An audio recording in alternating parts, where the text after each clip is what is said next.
एक गांव में माँ अपने दो बच्चों के साथ बहुत ही खुशहाली से रहती थी। अपने पति के गुजर जाने के बाद उसने पुत्र और पुत्री को पाल पोस कर बड़ा कर दिया। साथ ही साथ उसने अपने बच्चों को बड़ी संस्कारशील शिक्षा दी।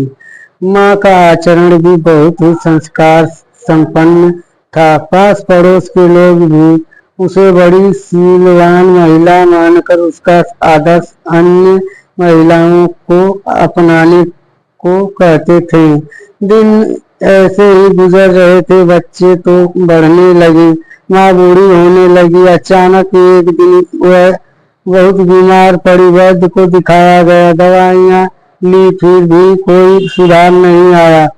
अब तो मेरी जिंदगी का कोई भरोसा नहीं।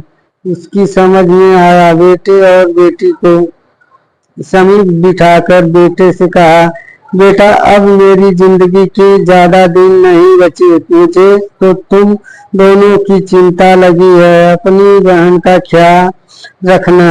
अच्छे संस्कार वाला लड़का देकर उसकी शादी कर देना। दोनों बच्चों रो पड़े।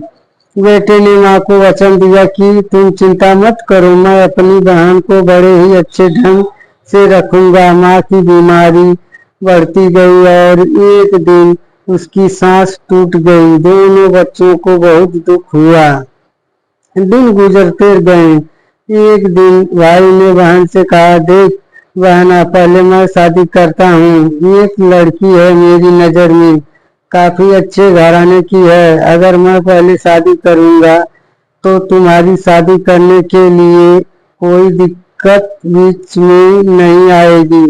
बहन तो समझदार थी, उसने सहमति दे दी। भाई ने ऊंचे घराने में शादी की। जैसे ही उसकी शादी हुई वह वहां से दूर दूर जाने लगा। अपनी पत्नी के बहकावे में आकर बहन से बातचीत करना भी छोड़ दिया। उसकी पत्नी तो अपनी ननद से बात तक नहीं करती थी। उसकी शादी की बात तो दूर की थी। देखो कैसे भाई है, माँ के मर जाने के बाद अपनी आप शादी कर ली। बहन को घर का कामकाज करने के लिए रखा है। पास पड़ोस के लोग कानाफूसी करने लगे। देखो कैसा भाई है, स्वयं शादी कर ली और बहन को काम करने के लिए घर में रखा है। माँ के संस्कारों को तो वह भूल ही गया। लोगों के कहने सुनकर उसने बहन की शादी करवा देना उचित समझा और एक बहुत ही गरीब घराने में उसका रिश्ता जोड़ा। उसका पति तो दुबला पतला था। गरीबी के कारण दवाइयाँ भी ठीक से नहीं मिलती थी। उसके साथ अपनी बहन की शादी करवाकर भाई तो बंधन से मुक्त हो गया, पर बहन अपने हालात पर रोने लगी। उसे बार बार माँ की याद आती थी। वो दिन रात रोती, पर हालात कब अभी भी बदले नहीं थे। भाई की अमीरी बढ़ती गई, बड़ा घर, गाड़ी, पत्नी के लिए महंगी महंगी साड़ियाँ, आभूषण वगैरह महंगे सामानों से घर भरा पड़ा था। लक्ष्मी तो उनके घर में जैसी पानी भर रही थी। अपनी बहन को तो वह पूरी तरह भूल चुका था। बहन के बेटे का अपने मामा के घर जाने का बहुत मन करता था, मगर उसकी गरीबी के कारण मामा तो उससे रिश्ता ही नहीं रखना चाहता था।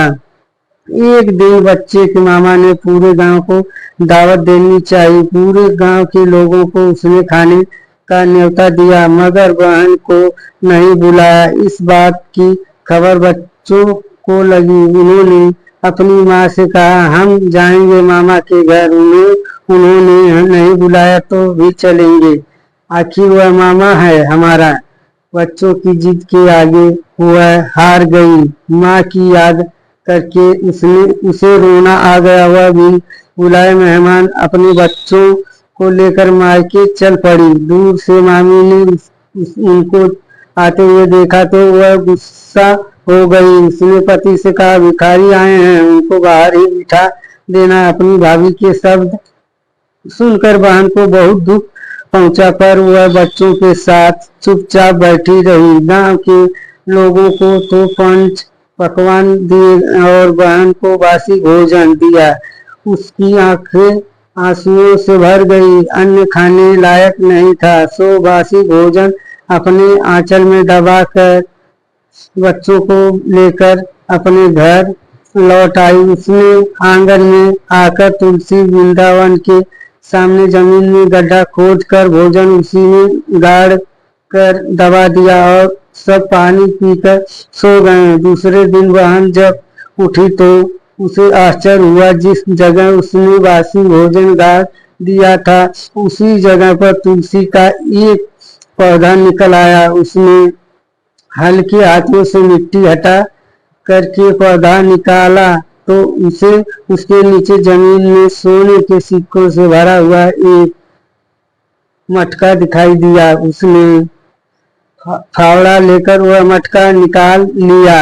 बहन रातों रात अमीर बन गई। बड़ा घर, गाड़ी, बच्चों को अच्छे कपड़े, पति को दवाइयाँ, अब तो सब कुछ अच्छा हो गया। उनके घर में तो अब हर दिन दिवाली होने लगी। इतनी अमीरी पाकर भी बहन अपनी माँ के संस्कारों को भूली नहीं थी। वह पास पड़ोस के लोगों की मदद करने लगी। सभी जगह उसका नाम रोशन हो गया। उसकी कीर्ति चारों ओर फैल गई। भाई तक बात पहुंची। भाई ने फिर से पूरे गांव को भोजन करवाने की तैयारी की। पहले बहन और उसके पूरे परिवार को बड़े सम्मान से बुलाया। सारे आभूषण व कीमती परिधान पहनकर बहन का कुटुंब चल पड़ा। उनके बैठने के लिए चांदी के पाट, सोने की ताट पर भोजन। बहन और उसके परिवार ने एक बार पंगत को देखा और दूसरी बार वे सभी नीचे जमीन पर बैठे। सोने का टाट चांदी के पाट पर रखा और बहन अपना एक एक आभूषण निकालकर टाट के पदार्थों पर रखने लगी। माँ जो कर रही है वही बेटों और पति ने दोहराया। भैया भाभी हैरान हो गए, यह क्या हो रहा है? उनको तो पता नहीं चला। थोड़ी देर बाद भैया ने बहन को पूछा, ये क्या हो रहा है? आप लोग ऐसा क्यों कर रहे हो? बहन हंसकर बोली, भैया भाभी आज आपने हमें खाने पर बुलाया है, मगर वह न्योता हमें नहीं बल्कि हमारी अमीरी को दिया था।